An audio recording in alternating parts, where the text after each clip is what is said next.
डोडो TV.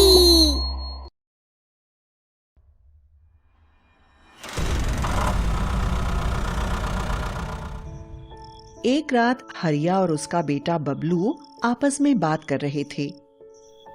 गांव में सभी खेतों में इस बार अच्छी फसल हुई है। उन्हें शहर में बेचकर हम बहुत सारा मुनाफा कमा सकते हैं। पापा, अगर हम ट्रैक्टर खरीद लें तो हम एक बार में 3 गुना ज्यादा अनाज शहर ले जा सकते हैं, जितना हम एक बार में बैलगाड़ी से लेकर जाते हैं। तुमने बहुत सही बात कही है बबलू। मैंने सुना है कि बगल वाले गांव में एक आदमी अपना ट्रैक्टर बेचना चाहता है। ठीक है पापा, इससे पहले कि कोई और ट्रैक्टर खरीद ले जाए, हमें चलकर ट्रैक्टर खरीद लेना चाहिए। हाँ, हम कल सुबह ही चलेंगे। रास्ते में बैंक से पैसे निकालकर ट्रैक्टर लेते आएंगे। अगली सुबह हरिया अपने बेटे बबलू के साथ ट्रैक्टर ले आया और वह अपने घर पहुंचा ही था कि यह खबर सुनकर हरिया के चारों दोस्त मदन, सोहन, कपिल और लखन उससे मिलने आए। अरे हरिया, ये तूने बहुत अच्छा काम किया है। अब हम आराम से अपनी फसल शहर की मंडी में ले जाकर बेचेंगे। अरे, मेरी फसल तो बिल्कुल ही तैयार है। मैं कल ही शहर जाने के लिए तैयार हूँ। ये लो हरिया, ये 500 रुपए एडवांस रख लो। बाकी के पैसे मैं फसल बिक जाने पर दे दूंगा। अरे भाई सोहन, पैसे की बिल्कुल चिंता ना करो। ये तो अपने घर की बात है। कुछ भी कहो भैया, ये ट्रैक्टर तुम्हारे लिए बहुत भाग्यशाली साबित होने वाला है। आज खरीद कर लाए और आज ही तुम्हारी कमाई की बोहनी भी हो गई। ऐसा है तो लगे हाथ तुम भी अपने फसल की ढुलाई के लिए एडवांस पेमेंट कर दो। अच्छा, हम सब चलते हैं, खेतों में बहुत काम है। अरे रुको, मुंह तो मीठा करते जाओ। बबलू बेटा, घर से गुड़ लेके तो आओ, सबका मुंह मीठा करवाते हैं। ठीक है पापा।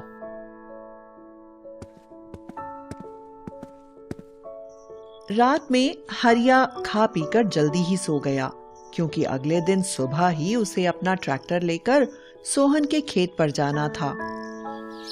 अगली सुबह हरिया के जगने के पहले ही कोई आकर उसका दरवाजा जोर जोर से खटखटाने लगा। हाँ, उफ़्फ़ो, इतनी सुबह कौन सी आफत आ गई। इतनी जोर से कौन दरवाजा खटखटा रहा है। आता हूं, आता हूं। हैं?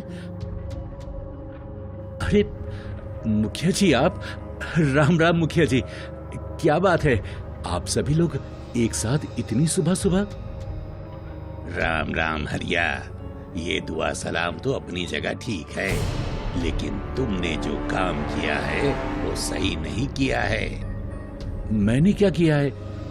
क्या बोल रहे हैं आप लोग? अरे हरिया, तूने दोस्ती के नाम पर धोखा किया है। तूने अपने ट्रैक्टर से मेरी सारी फसल बर्बाद कर दी। मेरे पूरे साल की मेहनत को मिट्टी में मिला दिया। मैंने तेरा क्या बिगाड़ा था? तूने मुझसे कौन से जन्म का बदला लिया है? नहीं नहीं सोहन, तुम्हें जरूर कोई गलतफहमी हुई है।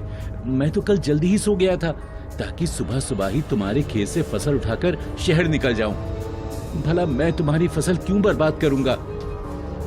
झूठ मत बोल हरिया, मेरे खेत की सारी फसलों को रौंद कर बर्बाद कर दिया है तूने, और खेतों में ट्रैक्टर के पहिए के निशान भी मिले हैं। क्या बात कर रहे हो? ऐसा कैसे हो सकता है? ऐसा तभी हो सकता है जब तुम अपने ट्रैक्टर से फसलों को बर्बाद करो। सारा गांव जानता है कि तुमने कल ट्रैक्टर खरीदा है। लेकिन मुखिया जी, मैंने ऐसा किया ही नहीं है। देखो, अगर तुम सच बोल रहे हो तो तुम्हारे ट्रैक्टर के पहिए में खेत की मिट्टी कैसी लगी हुई है? हाँ हाँ, पहिए में मिट्टी लगी हुई तो है, लेकिन मैंने कुछ नहीं किया, और ट्रैक्टर की चाबी भी मेरे पास ही थी। झूठ बोलकर तुम अपने गुनाह से बच नहीं सकते हरिया। अरे देखते क्या हो, पकड़ लो इसे और मेरी कोठरी में बंद कर दो। कल पुलिस को बुलाकर इसे पुलिस के हवाले कर दिया जाएगा। अरे लेकिन मुखिया जी, मैंने कुछ नहीं किया है, मैं निर्दोष हूँ। अरे कल जब पुलिस आएगी तो वही दूध का दूध और पानी का पानी करेगी।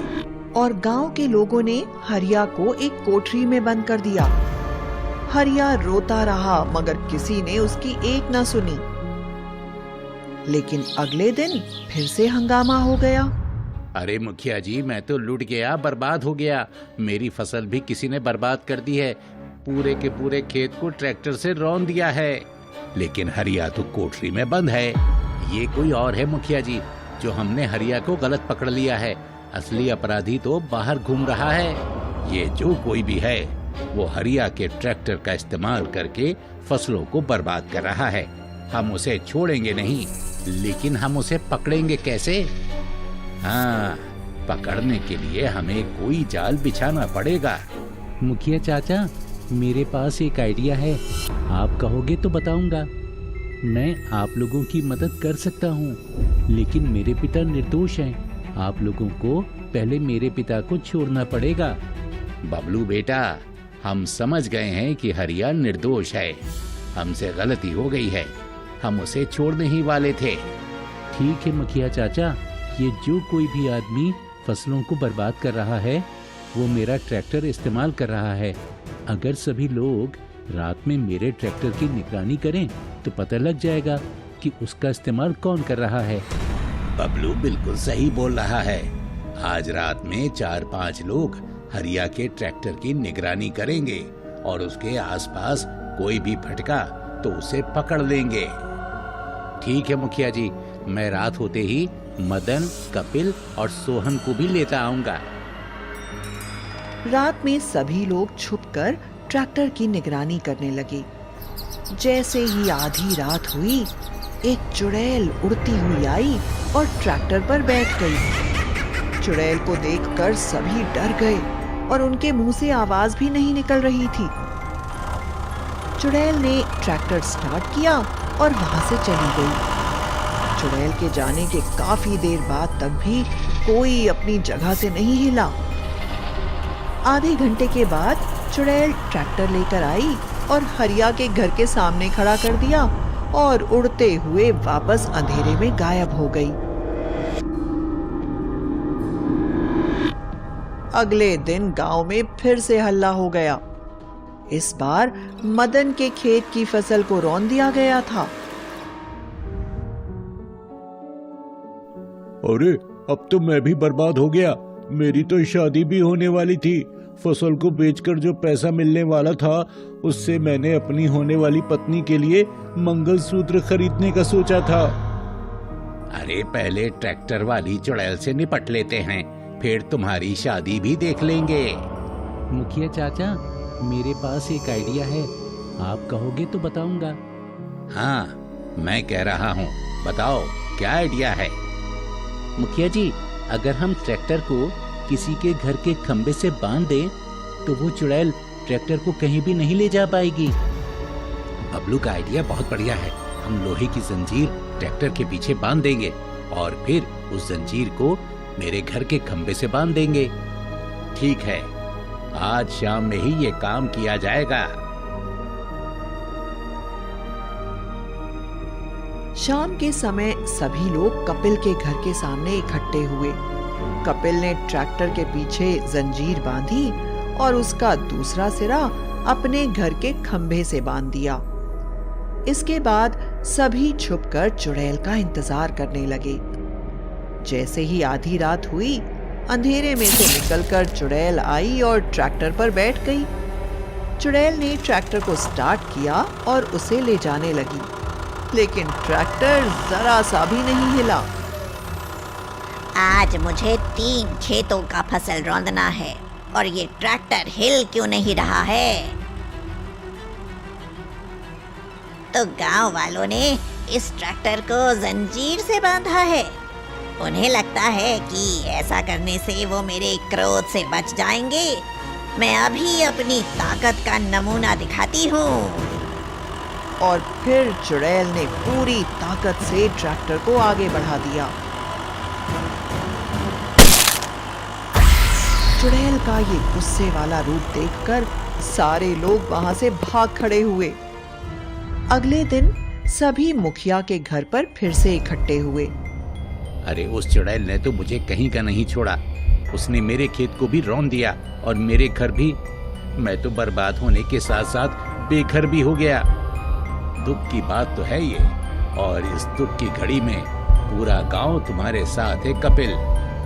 मुखिया जी, मेरा दुख तो अब उसी दिन जाएगा जब हम इस चुड़ैल से छुटकारा पा लेंगे और किसी और के खेत की फसल बर्बाद ना हो।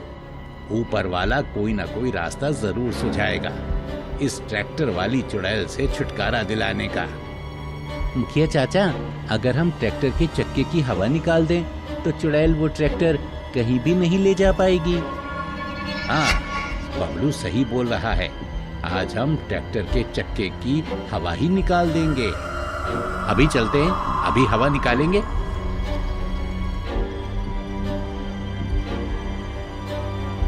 सारे लोग ट्रैक्टर के पास पहुंचे और उसके चक्के की हवा निकालने लगे। अब देखते हैं वो चुड़ैल कैसे ले जाती है ट्रैक्टर को हमारे खेतों का नाश करने के लिए। उस रात फिर चुड़ैल आई। आते ही उसने देख लिया कि ट्रैक्टर के चक्कों की हवा निकाली जा चुकी है। ये देखकर चुड़ैल को बहुत गुस्सा आया। ये गांव वाले अपने आप को जरूरत से ज्यादा चालाक समझ रहे हैं। इन्हें अपनी ताकत का एक और नमूना दिखाना पड़ेगा। इन चक्कों में तो फूंक मार कर ही हवा भर सकती हूँ मैं।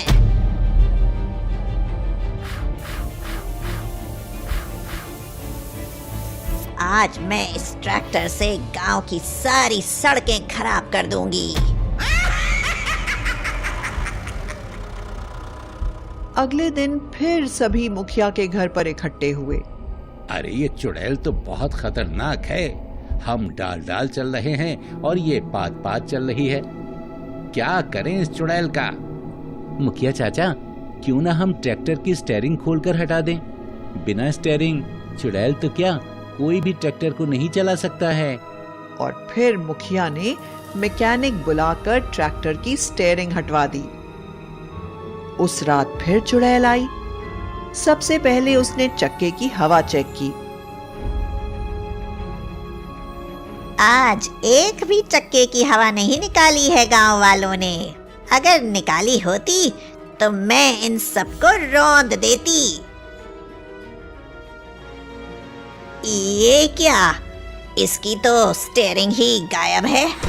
ये गांव वाले तो बहुत ही कमीने हैं। एक चुड़ैल को इतना परेशान कर रहे हैं, लेकिन मैं ट्रैक्टर लेकर ही जाऊंगी, छोड़ूंगी नहीं। हाँ, ये सब इस गांव के मुखिया के कहने पर हो रहा है ना। आज मैं इस मुखिया को ही सबक सिखाऊंगी।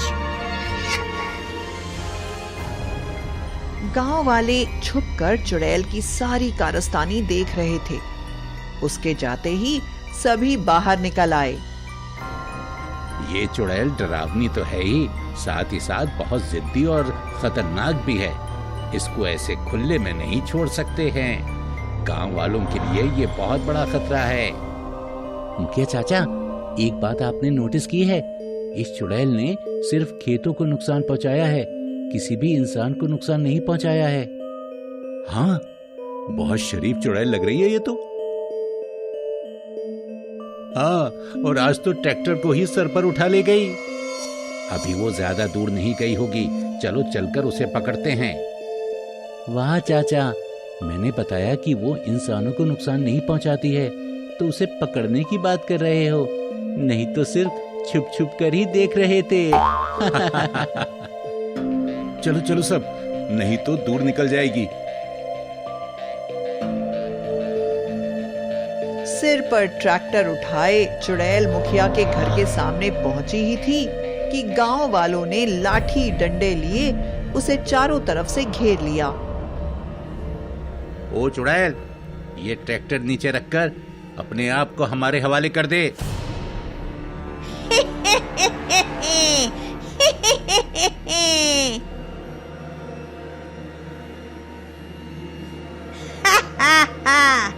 अगर कोई भी मेरे रास्ते में आया तो मैं तुम सबको एक एक करके रौंद दूंगी।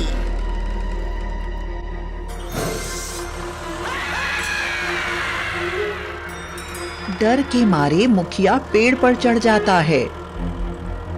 लेकिन तुम ये सब क्यों कर रही हो हमारे साथ? हमने तो तुम्हारा कुछ नहीं बिगाड़ा है। ये मेरे पति का है। मेरे पति ने बहुत ही मेहनत से पाई पाई जोड़कर ट्रैक्टर खरीदा था।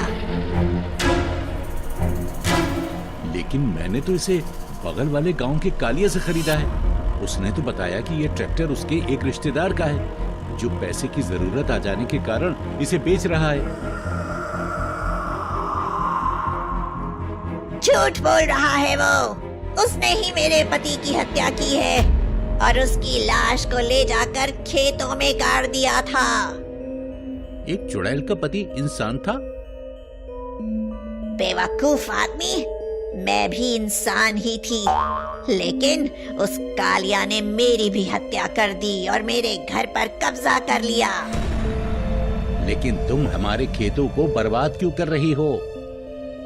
मैं अपने पति को ढूंढ रही हूँ ताकि उसका अंतिम संस्कार कर सकूं, और मैं अपने पति को खोजने के लिए सारी दुनिया के खेतों को खोद मारूंगी। मेरे पास एक आइडिया है जिससे आपको सारी दुनिया के खेतों में भी नहीं खोजना पड़ेगा। मुझे बेवकूफ बनाने की कोशिश मत करो। तुम इस बच्चे की बात एक बार सुन लो, अगर पसंद ना आए तो जो जी में आए करना। ठीक है, अगर मुझे इसकी बात पसंद नहीं आई तो मैं इस बच्चे को अपने साथ लेती जाऊंगी, बता देती हूँ। हम कालिया के बारे में पुलिस को बताएंगे और फिर पुलिस कालिया से पता लगा लेगी कि उसने आपके पति की हत्या करके कहां पर रखा है, और उसके बाद हम तुम्हारे पति का अंतिम संस्कार पूरे रीति रिवाज के साथ कर देंगे। ठीक है, इसके लिए मैं तुम सबको एक दिन का समय दे सकती हूँ। अगर तुम लोगों ने मुझे धोखा देने की कोशिश की तो मैं पूरे गांव को बर्बाद कर दूंगी।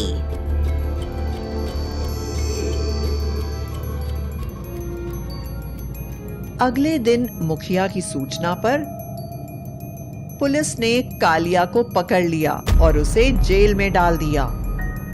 उसके बाद गांव वालों ने चुड़ैल के पति का अंतिम संस्कार पूरे रीति रिवाज के साथ कर दिया। उसके बाद ट्रैक्टर वाली चुड़ैल ने कभी भी किसी की फसल को बर्बाद नहीं किया। गांव में फिर से शांति छा गई थी।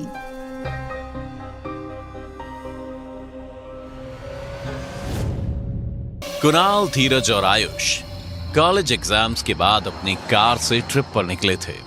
धीरज ड्राइव कर रहा था। फ्रंट सीट पर कुणाल बैठा था और बैक सीट पर आयुष बैठा था।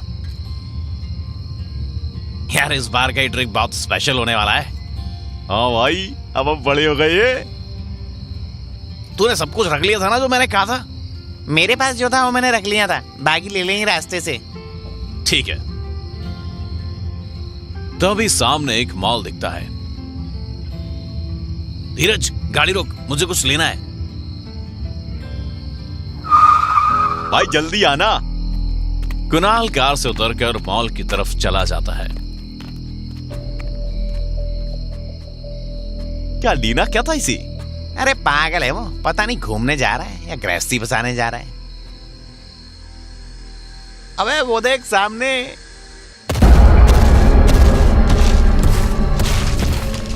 वो क्या है? लग तो कोई खम्मा रहा है। खम्मा चलने कब से लगा भाई? ऊपर देख, लगता है सायरन लगी हैं।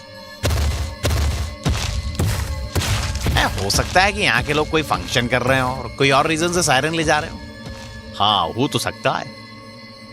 तभी कुणाल आकर गाड़ी में बैठता है।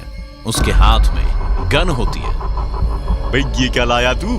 हम कोई शिकार करने जा रहे हैं क्या? अरे वो बिल्डिंग काउंटर पर उन्होंने कहा कि सर ये ले लीजिए, आपको आगे जरूरत पड़ेगी, ये एरिया बहुत खतरनाक है। ये गन कौन सी है? लेजर।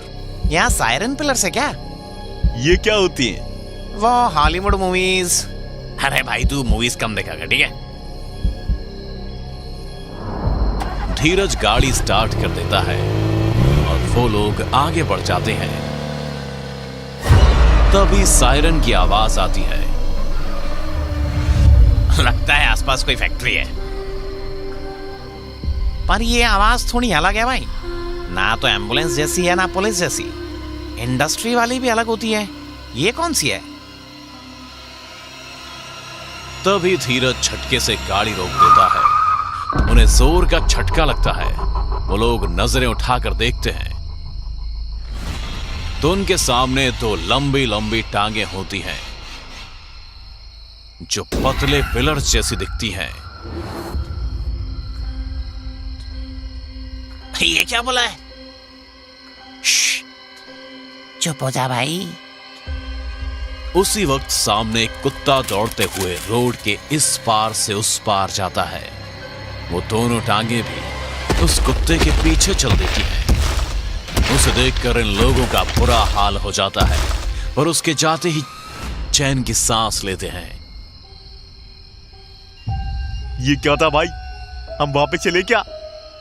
हाँ यार, चलो वापस। वो मॉल वालों की बातों से मुझे डर लग रहा था। अरे तुम लोगों को तो आना था, कितना बोल तो रहे थे भाई, हॉरर डेस्टिनेशन ही चूज करना। तो फिर अभी से डरने लगे? अरे यार, अरे ट्रेलर इतना डरावना था तो आगे पूरी फिल्म कैसी होगी? भाई सुन, गाड़ी मोड़ ले। ठीक है, चलो वापस। धीरज गाड़ी मोड़ने लगता है। वो इतना डरा हुआ होता है कि ढंग से गाड़ी भी नहीं चला पाता है। तभी फिर से सायरन की आवाज आने लगती है और उनके गाड़ी के मुड़ते ही फिर से वही टांगे नजर आती हैं उन लोगों को। दो लंबे लंबे पैरों के ऊपर एक शरीर होता है और सिर के नाम पर 4 सायरन्स लगे होते हैं। पैरों के जैसे ही पतले पतले लंबे हाथ होते हैं उसके।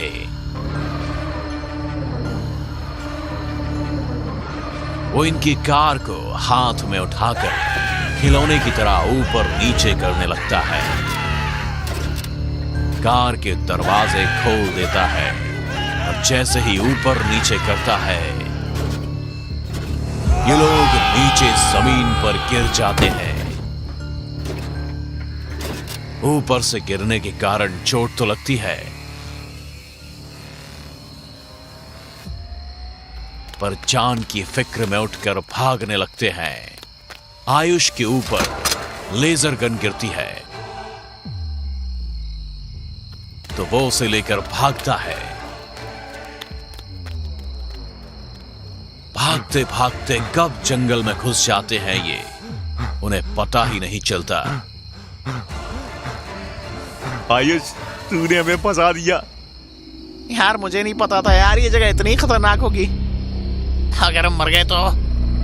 अरे भागो यहां से। अगर वो आया तो लेजर गन से हम उसे मार देंगे। फिर से वही सायरन की आवाज आने लगती है। जंगल के पेड़ों के बीच फिर वही टांगे इन लोगों को दिखने लगती हैं। ये लोग पत्थरों की आड़ में छुप जाते हैं।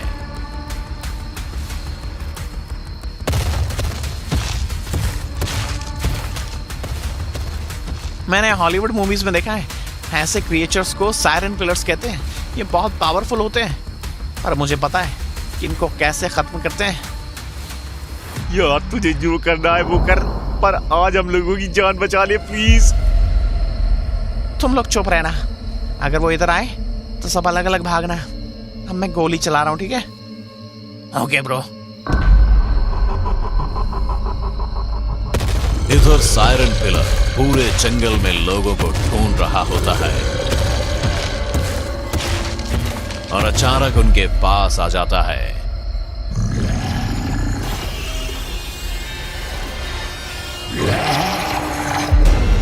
आयुष पत्थर की आड़ से लेजर गन शूट करता है। सायरन हेड का एक सायरन फट जाता है। वो पागल होने लगता है, दर्द से चीखने चिल्लाने लगता है। उसके चीखने से सायरन की आवाज इतनी तेज हो जाती है कि लोगों के कान फटने लगते हैं। इन लोगों को वो पागलों की तरह ढूंढने लगता है। जिधर से गोली चल रही होती है उधर वो जाता है। ये तीनों भाग ही रहे होते हैं कि वो अपने बाएं हाथ में तीनों को उठा लेता है। आयुष लगातार लेजर गन चलाने लगता है। उसके तीनों सायरन्स को टारगेट करता है। उसका निशाना बिल्कुल सही लगता है। सायरन पिलर के सायरन्स ब्लास्ट कर जाते हैं। साथ में ये लोग भी उस ब्लास्ट में उड़ जाते हैं।